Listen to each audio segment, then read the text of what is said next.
So, magandang hapon. Shabbat Shalom sa ating lahat, mga kapatid. Mayong hapon sa tanan, mga igsoon, o happy Sabbath. Kaysa dili pa ta magsugod atong ipahibalo, ating pong papaalam na nalalapit na po ang ating Purim celebration ngayon pong March 13. Isasagawa po natin ang ating Purim celebration.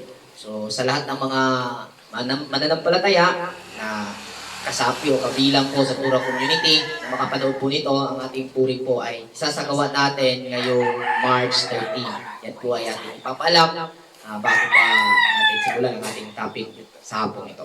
Okay, so as March 14 pala. So March 14 yung ating celebration. So ngayon sa hapong ito, welcome ang lahat sa ating diskusyon, sa ating pagpapatuloy na pagbabahagi dito sa social media o dito sa Facebook. So ngayon po ay nasa 2 Tesalonica na po tayo, Kapitulo 3. Ito yung pangalawang sulat ni Apostol Pablo sa mga mananampalataya sa Tesalonica. So ang ating pag-usapan at ating naibahagi noong nakaraang Sabat ay ang chapter 2, kung saan nagpapahiwatig doon sa sulat ni Apostol Pablo na bago darating ang Panginoon ay unang dumating ang anak ng kapahamakan. At ating naipaliwanag garon, ngayong anak ng kapahamakan ay hindi po isang persona na darating sa isang or sa mundo upang ipariwara ang mga tao. Ito'y hindi literal na tao na darating na tulad natin na persona, kundi ito po'y pag-uugali at ang mga basihan po nating na ipakita roon ang sulat ni Apostol Pablo kung saan nagsasabi na yung anak ng kapahamakan, yung son of perdition, uupo sa templo ng Diyos. Kung saan ang Diyos, yung templo ng Diyos na tinutukoy ay hindi po building, hindi po church, kundi ito po ay ang ating sarili kung saan ang anak ng kapahamakan ay dito uupo. So, yung anak ng kapahamakan, ito po yung ugali na makakamta ng bawat individual na kung saan kailangan niyang mapagtagumpayan nang sa gayon po ay mananahan sa tao o sa individual ang karunungan o yung wisdom kung saan doon na po maganap na darating ang anak ng Diyos o yung Panginoon bilang tagapagligtas ng kanyang mga pinili. So sa hapong ito, ang ating pag-aaralan yung chapter 3 at simulan po natin sa verse 1 hanggang verse 5. Basahin po natin at sa Bisaya version po natin babasahin. At kung kayo po mga makapanood sa ating diskusyon sa hapong ito, ay kung nais nyo po ang inyong mga version na meron kayo dyan, wala pong problema. Sa amin po ang Bisaya po aming babasahin bilang identity na rin, marka po naming mga speaker na kami po ay mga Bisaya. Magandang hapon, simulan natin. Kapitulo 3, versikulo 1 ngadto sa 5. Sa katapusan, mga igsoon, magpadayon sa pag-ampo, alang kanamo, aron ang pulong ni Yahawa, padayong mutulin, ug mahimong hinimaya ingon, nga kini mauman, diha kaninyo. Ug na kami maluwas unta, gikan sa dauton, ug dautan, nga mga tao, kaya pagtuo, wala mabatuni sa tanang tao. Apan ang Ginoo kasaligan, ug siya maglikon kaninyo, ug magamping kaninyo, batok sa dautan. Dugang pa, kami masaligon sa Ginoo, may labot kaninyo, nga kamo magbuhat, ug nagpadayon sa pagbuhat sa mga butang nga among gisugo. Hinaot nga ang Ginoo magpadayon sa pagtultol, nga malampuson, sa inyong mga kasing-kasing ngadto sa gugma sa Dios o ngadto sa pag-antos alang ni Kristo. Okay, so yung pananalangin ay kailangan po nating maintindihan.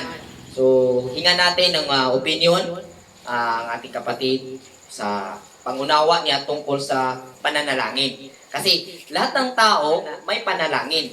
So, ang atin po is ano yung uri ng panalangin na effective na panalangin. Kasi lahat naman nananalangin. So, ano yung effective na panalangin kung saan pinakiusap ni Apostol Paul doon sa mga kasamang mananampalataya. So, hinga natin ang opinion natin kapatid tungkol dito, kung ano ang kanyang point of view sa pananalangin na pinakiusap ni Apostol Pablo sa mga mananampalataya sa Tesalonica. So, mayong hapon kaninyong igsoon. Kini nga sulat ni Pablo alang sa taga Thessalonica para nako ato pud ning masinati mo sa atong kaugalingon, para nako na sa atong kaugalingon. Kini bang pangayo o gingon ta nga pag-ampo kini panalangin nga giingon dinhi kinahanglan nga diri sa atong kasing-kasing maghulat kini o magsugod kini sa ato ang kasing-kasing nga kita sa atong pagpangamuyo payo nato nga tagaan ta o putli nga kasing-kasing aron gyud nga kini maingon ta nga dunggon pero sa kasinakian wala man gyoy mo istorya nimo nga kini mo ni buhatan o kini ayaw o kini kung sa pan diha na naa sa mingon ta nga matubag kundi ni ani sa ato ang kaugalingon ug dinhi sa ato ang pagpangamuyo kanang gingon ako nga putlion ang kasing-kasing aron imong masinati ug imong madungog ang imong mga panalangin dinhi sa imong kaugalingon kay diha sa imong kaugalingon na din ang pakikistorya ba pakirelasyon Amen. diha sa giingon nga makagagahon kini ba ang atong balaan nga amahan nga ang espiritu diin maoy mugiya diri nato kana bang imong paagi sa kanang pag-meditate usa na siya sa paagi no nga doon na gyud kay mas law nga mga pangamuyo aron dinhi sa imo ang kaugalingon kana nga mga butang no imo man gyud na siyang masinati labi na kung naa kanunay diha kanang bugos o tipos o kaning tiunay nga paki istorya sa ato ang espirituhanon nga amahan so diha para nako doon naman tay mga pangamuyo doon na tay mga pangayoon kinahanglan nga positive ka sa kanunay nga bisan kadtong gusto na imong maangkon kumbaga imo nang nadawat pa sa imong kaugalingon bisag wala pa din na mitungha Ang reality. o ang realidad nga bisag wala pa din ha pero sa imuha imo nang nadawat kunya dinha sa panalangin nga imong gihimo naaman gyud dinha ang mga pagpasalamat una sa tanan ikaw matagaan o giya o sa imong kaugalingon bahatagan jud ka o katin-aw sa imong mga kanang imong ginapangayo dili kanunay sa ato ang kaugalingon nga moingon dayon nga mutubag kay wa man gyud mutubag diha pero doon na kita sa ato ang kaugalingon nga kana gani malaho tayo pag-antos sa ato ang kaugalingon nga naagid ta dinha ug sa in English ba perseverance sa ato ang kaugalingon mutindog gyud ta pagbarog paglahutay sa ato ang kuan diri sa atong kaugalingon malaho tayo gyud nga dili ta naaman ang mga kaluya pero kinahanglan dasig ta sa atong kaugalingon o kada lang no Okay, salamat Brother Bong, salamat sa opinion o pagsabot nga imong i-share. So ang nakuha ko pangunawa sa binahagi ni Brother Bong, akin pong tatagalugin yung maiksi na naintindihan ko, pinaiksi ko na yung pananalangin kung saan ipinakiusap ni Apostol Paul ayon sa paliwanag ni Brother Bong. Ito ay tumutukoy sa ating sarili. Yung bang pure heart na yung sasagawa na through imagination ng isang tao, nagkakaroon ng spiritual effect, yung tinatawag na cosmic effect na magaganap kasi iisang conscious po tayo, iisang universo po tayo. Kapag kang panalangin ay isasagawa ng buong puso, magkakaroon po ito ng pambihirang epekto doon sa isang tao na kung saan nakiusap ng manalangin. Yun po yung nakita ko pangunawa sa binahagi ni Brother Bong. At kung atin ding makikita, no? Kung sumadahin Brother Bong ba, itong si Apostol Paul is full of spirit, guided. Masasabi natin, gifted.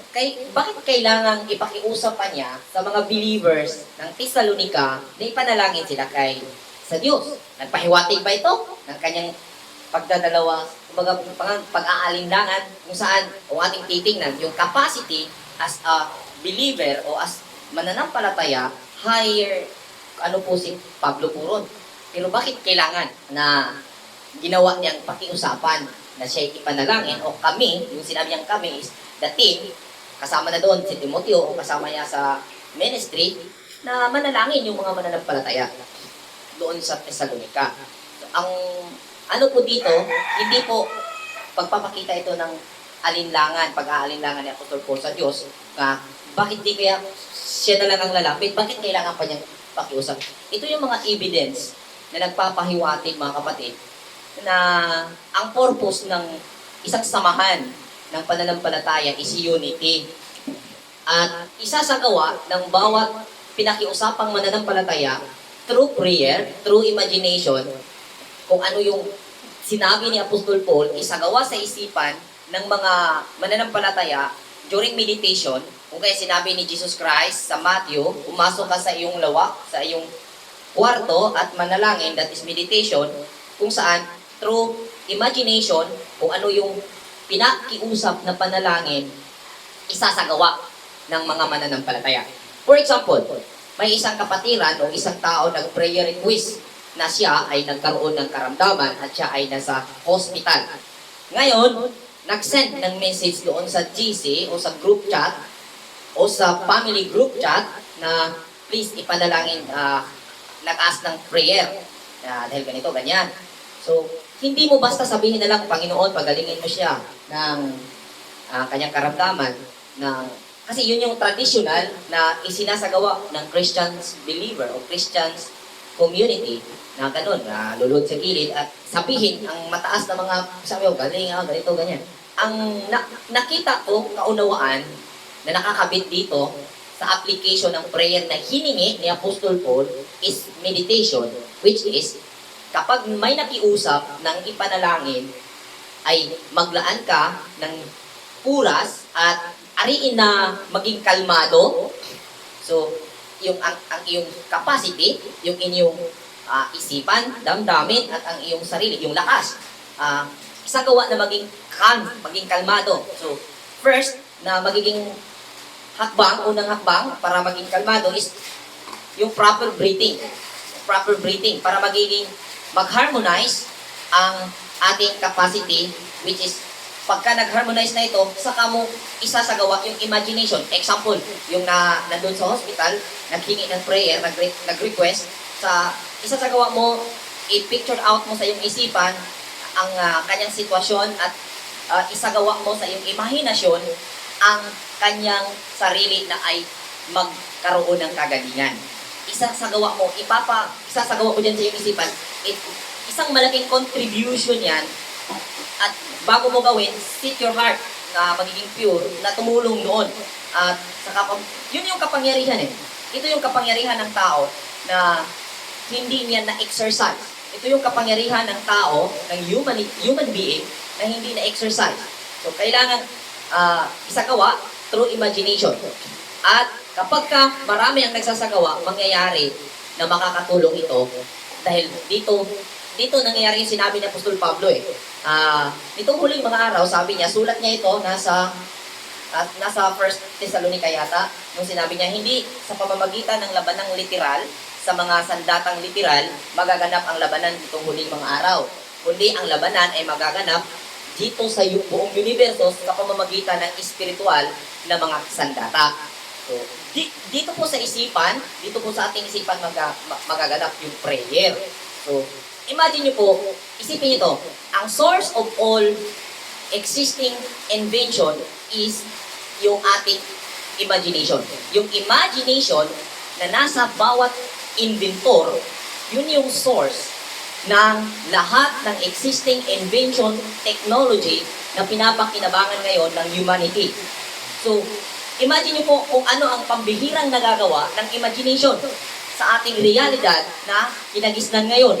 Which is, kung i-apply po natin ito at pagbabasihan po natin yung history ng mga mananampalataya ng mga worshiper sa Panginoon sa pamamagitan ng Biblia, ganito po yung nangyayari. Ganyan po nangyayari sa imagination po. Kasi two way yung creation ng Lord, ng Panginoon. First is spiritual, then pag naisagawa spiritually mula sa pure heart ng isang tao, kasi dito kasi yan ang pagsasagawa ng Diyos ay dito sa isang persona. At kapag nangyari na nabuo spiritually, madrag into reality. At yun yung mangyayari doon sa prayer. Kaya nakiusap si Apostol Paul, at kung palakasan sa Lord, kung yung existing yung traditional interpretation tungkol sa by ranking sa pagka mananampalataya, mataas yung katayuan ni Apostol Pablo. Amen po ba? Amen. Kasi, tingnan mo, ang dami na pong napag-anuhan ni Apostol Pablo, pero nakiusap siya. Yun yung evidence na kailangan natin na magkaisa. At sa pamamagitan ng imagination, yung prayer na mangyayari sa imagination, doon po magkakaroon ng effective na pananalangin. Okay, positive. Yung sinabi ni Brother Bo na positive energy. So, pagdating natin sa verse 5, nakiusap na naman si Apostol Paul sa mga mananampalataya, Brother Bo. Ang sabi niya na hinaot, kung sa Bisaya pa, verse 5, hinaot unta nga ang Ginoo magtultol sa inyong kasing-kasing ngadto sa gugma sa Dios ug ngadto usab sa pagkamainantuson nga gihatag ni Kristo. Yung pagkamainantuson dinidescribe dito na ibinigay ito ni Christ.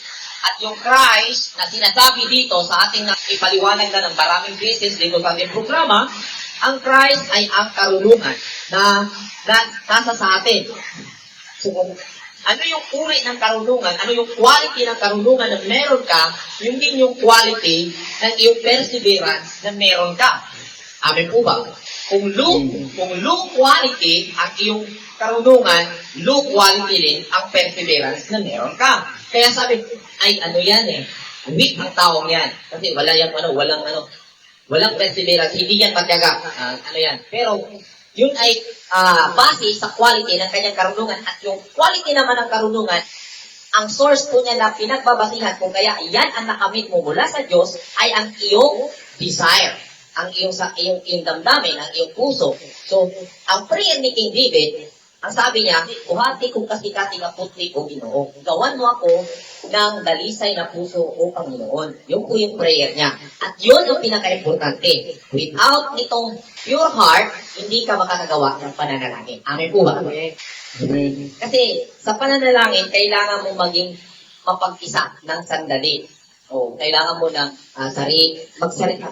mag-isa ka sa iyong sarili. Kaya kung i-practice mo yung meditation, pero wala kang perseverance, yung 3 minutes, equivalent almost 1 hour. Tagal po ng 3 minutes na kung baguhan ka sa meditation, yung 3 minutes, halos equivalent is to 1 hour, nadilat ang iyong mata. Kasi meditation, pangyari, nakapikit ang iyong mata, yun yung proper na ang ating mata ay ang turungawan ng ating kaluluwa. Tama po ba? So, you must close muna ng iyong mata habang ikaw ay mananalangin. At kapag nananalangin ka, ang dami pong pagpapasadula na nagaganap sa iyong isipan. Ang dami mong nakikita na maghihikayat sa iyo na idilat ang iyong mata. Kaya perseverance, kung ikaw ay nakapag-practice ng meditation, kung ano yung quality ng iyong perseverance, ganun din ang quality ng iyong meditation. So, hindi po maaaring magkahiwalay, kaya hindi kailangan pong magkaisa ang iyong perseverance at ang iyong prayer. Kapag isang tao prayerful, mataas ang perseverance niya. Ang buba. Ang sabi dito, magtultol sa iyong kasing-kasing ngadto sa gugma sa Dios o ngadto usab sa pagkamainantuson kanihatag ni Kristo. So, in terms sa focus po tayo sa itong pagkamainantuson, itong sa Tagalog pagtatyaga, ganito po yan. An application sa relasyon, or anumang transaksyon na meron ka, kung mayroong hindi mo nagustuhan na aksyon doon sa iyong opposite, doon sa iyong katransaksyon o karelasyon at nagpaparaya ka, siguraduhin mo na ang pagpaparaya mo ay hindi pag-a-adjust. Kasi madalas, may mga tao nagparaya pero nag-a-adjust lang pala. So, ang mangyayari, kapag adjustment ang ginawa mo iyon para sa kanya. Hindi mo ginawa para sa iyo. Kana bitaw, kung sa Bisaya pa, isabot ka mo siya, ginawa mo yun, sa word pala na, isabot ka mo siya, ginawa mo yun, hindi para sa sa kanilang sarili mo, kundi para intindihin siya. Kung muli marinig niyo pa ako, mga kapatid. Sa live, pakicomment po kung marinig niyo. Dahil kung hindi, pagpalipas ko na natin ang ilang segundo, ilang kiloko, kasi malakas ang ulan. Pakicomment po kung marinig niyo po ba yung audio. Pakicomment din sa comment section, mga kapatid, kung marinig niyo po ba yung audio. Kasi malakas ang ulan ngayon dito. Okay? Pasensya niyo po na aking paghinto saglit kasi lumakas yung buhos ng ulan. At so patuloy po tayo mga kapatid dito sa usaping perseverance. At itong kung sa Bisaya pagwanta, kung sa Tagalog pagtataga, kung saan ipinag-iusap ni Apostol Paul sa mga mananampalataya na patuloy na magkaroon ang individual doon sa Thessalonica na maging maisa sa buhay ang nasabing perseverance upang magiging fuel sa panalangin na kanyang pinakiusap. Which is, ang aral natin nakikita dito, talagang ito yung kailangan na magsisilbing fuel sa mga mananampalataya. Kasi example, sa relasyon, ulitin ko to kasi masyadong kainay kanina, sa dalawa na mayroong relasyon, kapag ang iyong karelasyon o katransaksyon ay may hindi ka gusto ang kanyang kilos, ngunit pinapalampas mo at ginawa mo yun para sa kanya, ang tawag po dun, inag-adjust ka lang sa kanya. At kung yun ang mangyayari sa atin, ang magiging hantungan ay pagkawasak sa relasyon. Bakit? Ito kasing perseverance o itong pagtiyataga, ito yung ugali kung saan may kapakumbabaan. Tulad ng ugaling tupa na pinakiusap ni Jesus Christ sa Matthew, sabi niya, maging marunong kayo tulad ng serpente, ahas, at maging humble kayo tulad ng parasol. Maraming tao, maraming individual na kalmado, pero dumating yung araw, nagulat ka na lang na yung kanyang asawa o ang kanyang minamahal ay iniwang mag-isa. Nawasak yung pamilya, nawasak yung relation dahil sa ang ginawa pala ng isang nagkalma ay adjust pala yun. Kung sa kadina sa motor, yung motor, kung kayo may motor, ang gagawin nyo doon pagka lumuab na yung kadina, may adjuster po yun. So, ang gagawin is i-adjust, pipihitin mo yung adjuster at maging nasa, tamang, yung kadena. Ngunit, luluwag naman ulit, i-adjust na naman, pipihit ka na naman, hanggang sa wala ka nang mapipihit at hahantong na magdesisyon ka palitan ang kadena. Amen? But, kung i-apply natin sa relation at kasama na yung aral kung ano yung perseverance, kung ano yung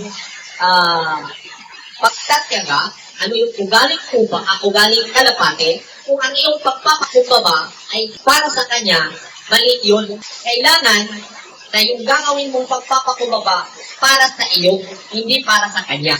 Dahil, sayangan kaniya ba? Labi ng kuyang pa, brother Bong, wapa kayo niya. Sayang tayo, guys.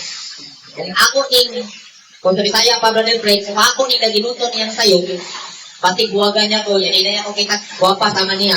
Kung adjust lang ka, isag ka ng, kagan kaysa ka ng, itakad-tagad na laki, kung kay sayangan mo, kay guwapa man, o niya, nasa yung mga caring, mga action na ihimo sa imo ha. Pero sa ginawang mga action na nakapipani sa iyong kagwapuhan.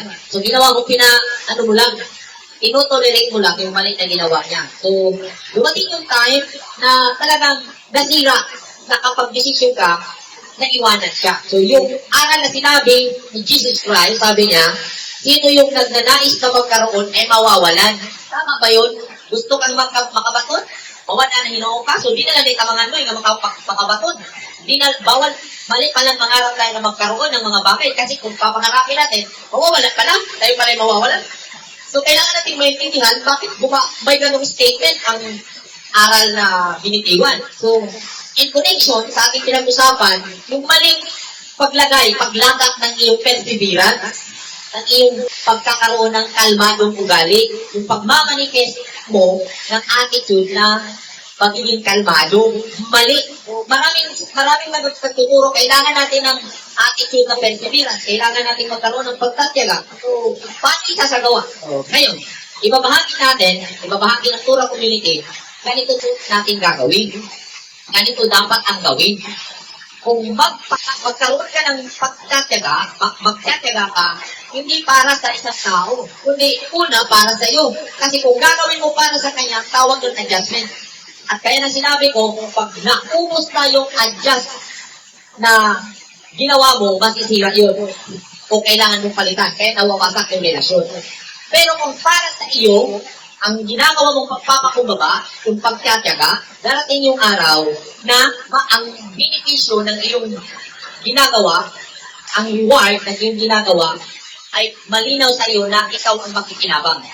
At dahil mabuti ang pagtama, ang iyong paglagak, ng iyong perseverance, ng iyong pagtatyaga, ang nais mo, yung relasyon mo, na nagsasagawa ng hindi mo nagustuhan at initrain mo yung sarili mo ng i-manifest yung perseverance sa ugali ay mananatili sa iyo at magiging makakabenepisyo rin siya sa benepisyo na nakamit mo. Kaya ang sabi, ang sinong nagnanais na magkaroon ay mawawalan.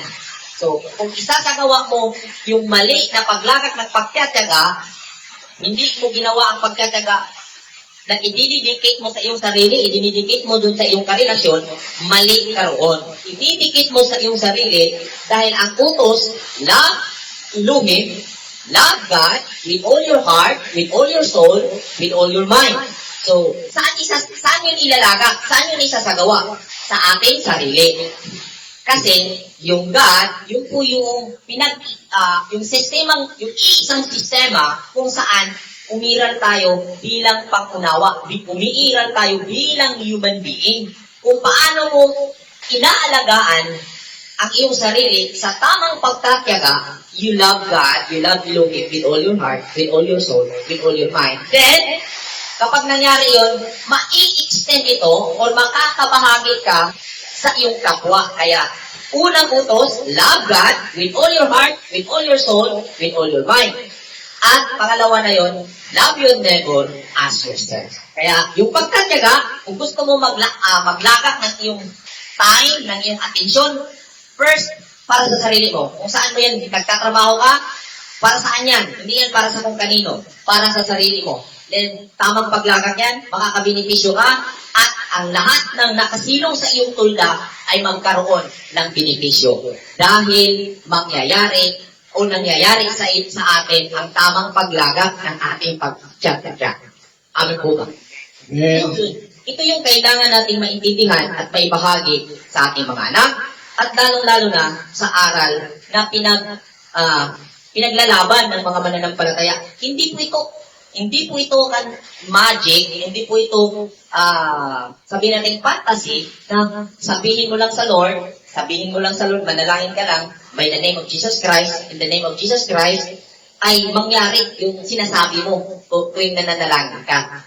Kailangan mong malaman ang iyong capacity as a human being at mailagak mo ng tama ang mga pag-uugali na ibinigay sa atin para mag-survive tayo, para makapamuhay tayo bilang nagtatagumpay.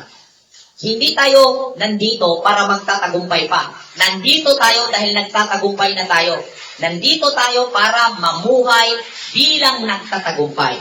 Sa pag-iral mo, sa pagluwal mo sa sinapupunan ng iyong nanay, pagluwal natin sa sinapupunan ng ating ina, nang tayo ay nandito sa realidad, sa pisikal na mundo, nagtatagumpay ka na. Huwag ka nang mangarap pa na magtatagumpay dahil nagtatagumpay ka na. Ang hanapin mo lang kung saan ka o anong aspect ka nagtatagumpay upang makapamuhay ka roon o makapamuhay ang bawat individual ng kanyang buong potensyal. Amen po ba? Amen. So, perseverance and prayer, hindi po magkakahiwalay. Kaya kailangan po natin mailaga sa tama ang ating pagtsatsaga. Kung sa Bisaya pa, kung walang gwanta, walay nada. Kadahin pa, sa sunod ng mga versikulo 6, paingon sa 13, 15. Versikulo 6 ngadto sa 15. Karon magsugod kami kaninyo mga igsoon. Sa ngalan ni Ginoong Kristo nga magpahiling kamo gikan sa tanang igsoon nagalakaw kabadlunganon ug dili sumala sa kabisyon sa inyong nadawat gikan sa namo. Kay kamo nahibalo sa paagi nga kamo ang kahit masundod kanamo.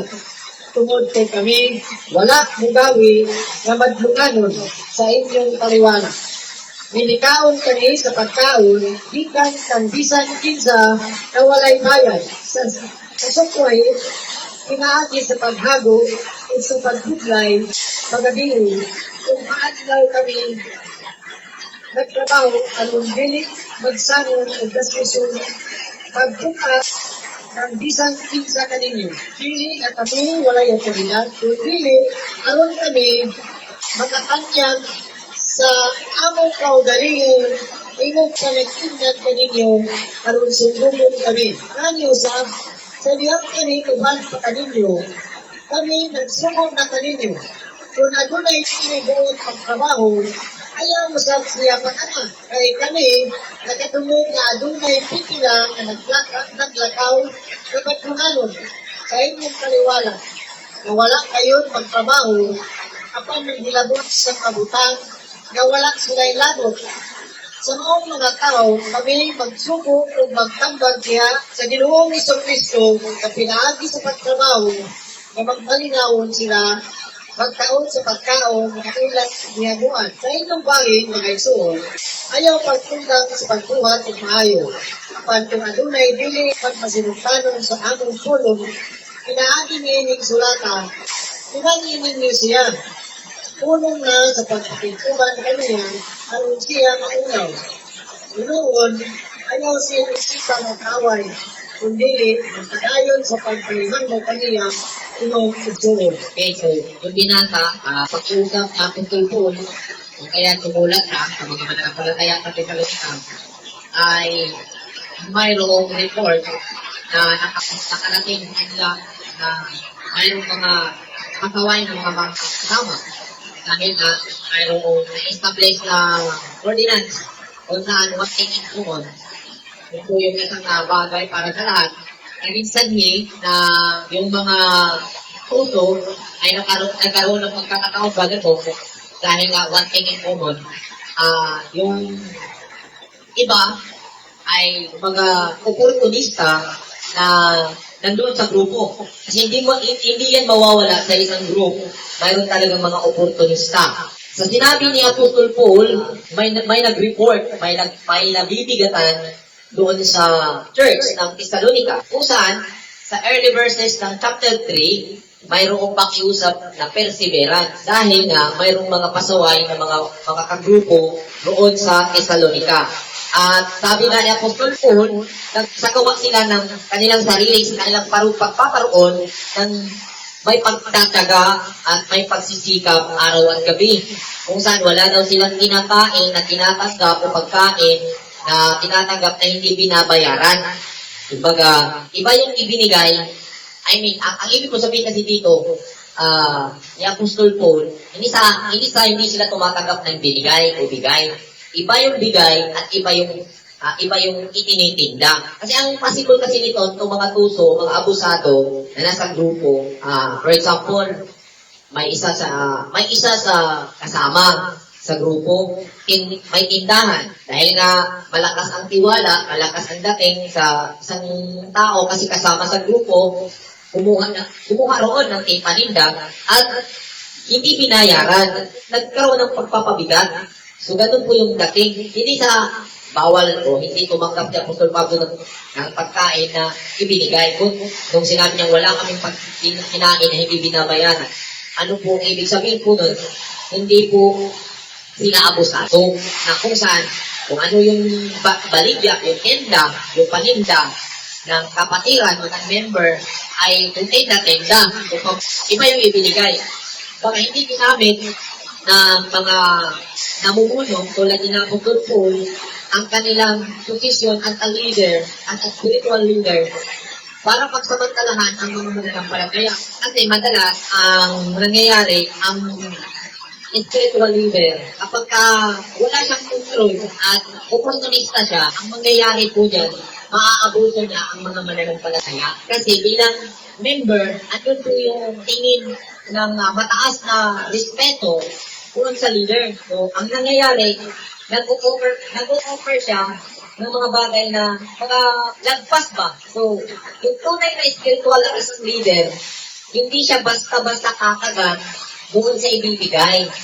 Na siya mismo, yung divine spirit ng guide sa isang spiritual leader, yun ang magkilakit doon sa isang pagbibigay na hindi nalalagpas at hindi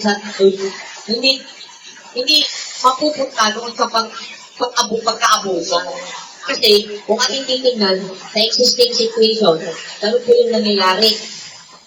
Nagkakaroon ng mga mamahaling bagay ang spiritual leader dahil hindi naman niya ibinigay, pero isang ibinigay, pero hindi naman niya tinitingnan yung capacity ng isang nagbibigay. Yung pala ay, kung ibibigay niya siya, maghihirap. Kumbaga, si pastor nag-restaurant, si member nagbulan. After Sunday service, si pastor kasama ang kanyang pamilya, nag-Jollibee. Si member, matapos maihatid ang kanyang tithes and offering sa church, pagka-uwi, tuyo ang ulam. Kasi inuna ang para sa Lord. Yun ang mga madalas nating parinig ka. At Kuya Bo, experience, hindi sila makahindi kasi matagal ako sa Christian community at nakikita ko ito since lumaki po ako na Kristiyano o born again, ang ng mga pastor ang pinagmulan ko, experience ko po yan. Yung member, naglalakad, or nakabisiklita, si pastor naka-service. So, depende naman, pero pinupurso, nagbigay, para pagpapalain. Naging abusado na ba yung dating? Kasi unahin ang Lord. So, ang ni Apostol Paul dito, hindi sila abusado. Kahit pa ibibigay yan, ikaw as may divine guide, ikaw ang kikilatis kung ano ang magiging ihinahinatnan kung ibibigay niya yan sa iyo. Ikaw ang mag-decide na tatanggapin mo ba yan o hindi. Kasi kung sasakyan mo, ikaw yung may mataas na kaalaman na siya ay nadadala lamang sa bugso ng kanyang damdamin na siya'y pagpapalain. Ngunit kung ang kakantungan noon ay magkaroon siya ng abriya o paghihirap at maapektuhan ng kanyang financial na pangangailangan ang kanyang pamilya, bakit mo gagawin? So, nasa leader ang control. Kaya, kailangan ng isang leader ay totally spiritual. Totally, siya ay may justisya at katarungan sa magiging desisyon, lalong-lalo na sa nasabing relasyon sa kanyang mga member. Nang sa gayon po, hindi maabuso ang tiwala at respeto ng member. Ano po ba? Ganyan po yung ating nakitang aral. So si Apostol Pablo, wala daw siyang tinanggap, wala siyang kinain na pagkain na walang bayad. Ibig pong sabihin, kung yan ay tinda.